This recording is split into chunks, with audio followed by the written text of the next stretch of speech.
गजाचा game झाल्यावर भिकू ठाकूर नुसता चिडला नव्हता, तर तो खवळला होता.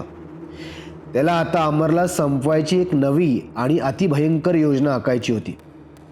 त्यानं लगेच त्याचा जुना आणि भरोश्याचा माणूस बब्या याला परत बोलून घेतलं. बब्या, अमरला परत शोधायचंय. तो कुठं लपलाय, काय करतोय, सगळी खबर काढायची आहे.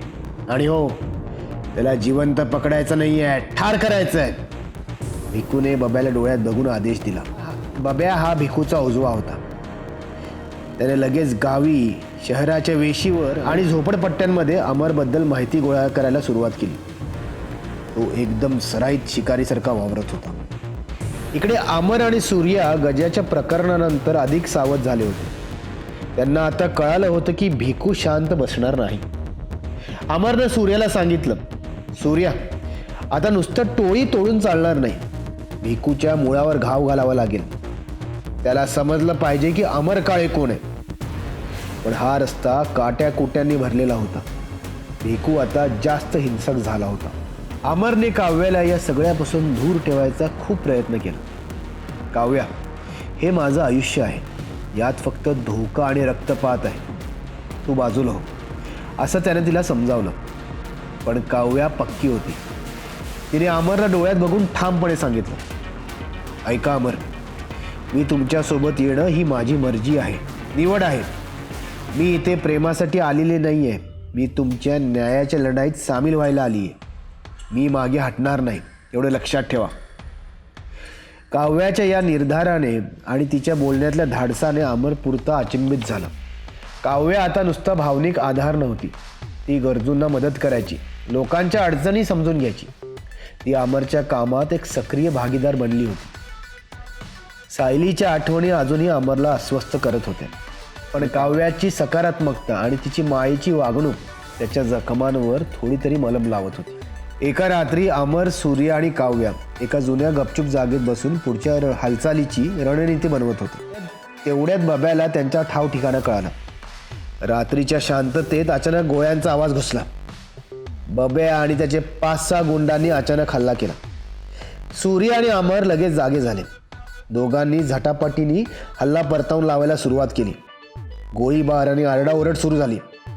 अमरने काव्याला लगेच एका खांबामागे सुरक्षित लपवलं. तिच्या डोळ्यांसमोर चाललेली ती घृणास्पद हिंसा बघून तिला शॉक बसला. तिचं मन थरथरलं. पण अमरला बघून तिच्यात थोडा धैर्य आला. अमरने आपल्या बुद्धिचातुर्याने आणि ताकदीच्या जोरावर बब्याच्या टोळीला एका क्षणात कोंडीत पकडलं. अखेरीस अमर आणि बब्या समोरासमोर आले. दोघांमध्ये तुंबळ हाणामारी झाली. बब्या जिद्दीने लढला, पण अमरच्या चपळाई आणि शक्तीपुढे त्याचा ठिकावा लागला नाही. अमरने बब्याचा शेवट केला. पण या हल्ल्यामुळे त्यांना कळलं की भिकूची ताकद अजून खूप मोठी आहे. बब्या मारला गेला. ही बातमी ऐकून भिकू ठाकूर नुसता रागारागाने लालबुंद झाला. त्याला आता नुसतं सूड घ्यायचं नव्हता, तर अमरला जमिनीत गाडायचं होतं. यासाठी त्याने एका मोठ्या राजकारणी नेत्याशी हात मिळवणी केली. त्या नेत्याचं नाव होतं विक्रम जाधव.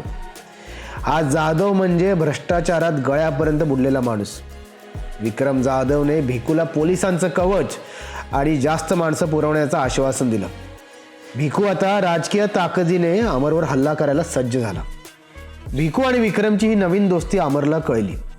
तेव्हा अमरने ठरवलं, आता फक्त भिकूला बघून चालणार नाही, तर या विक्रम जाधवचे काळे धंदे, त्याचं साम्राज्य संपवायला हवं.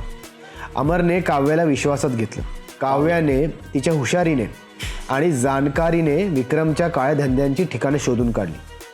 सूर्याने विक्रमच्या अड्ड्याची गुप्त माहिती गोळा केली आणि एका रात्री अमरने या अड्ड्यावर थेट हल्ला करायचं ठरवलं. तो हल्ला म्हणजे एक भयंकर रणभूमी होती.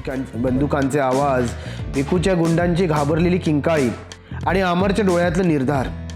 अमरने एकट्याने सैतानासारखं त्यांच्यावर हल्ला चढवला. त्याची चपळाई आणि निशाणा एकदम अचूक होते.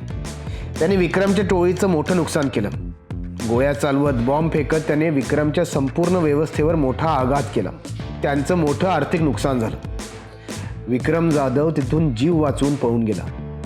पण या जबरदस्त पराभवाने भिकू आणि त्याचे साथीदार विक्रम जाधव दोघंही आता खूप कमजोर झाले होते. या सगळ्या रक्तपाताच्या प्रवासात अमर आणि काव्याच्या नात्यात एक मोठं वळण आलं. काव्याने आपलं मन मोकळं केलं. ती म्हणाली, मला तुमच्यासोबत राहायचं आहे. पण अमरने अजूनही आपल्या भूतकाळाच्या सावल्या दूर केल्या नव्हत्या. तो शांतपणे म्हणाला, काव्या, माझं आयुष्य फक्त न्यायासाठी आहे. प्रेम आता माझ्यासाठी नाही आहे. तू माझ्यापासून दूर हो, यातच तुझं भलं आहे. पण काव्या हटली नाही. ती डोळ्यातून पाणी न काढता हसून म्हणाली, तुमच्या आयुष्यात येणं हे माझं स्वप्न नाही तर निर्णय आहे अमर. तुमच्या लढाईत मी आज आणि उद्याही तुमच्यासोबत आहे. मला फक्त तुमची साथ द्यायची आहे. अमर आता भिकू ठाकूरला पूर्णपणे संपवण्यासाठी तयार झाला होता.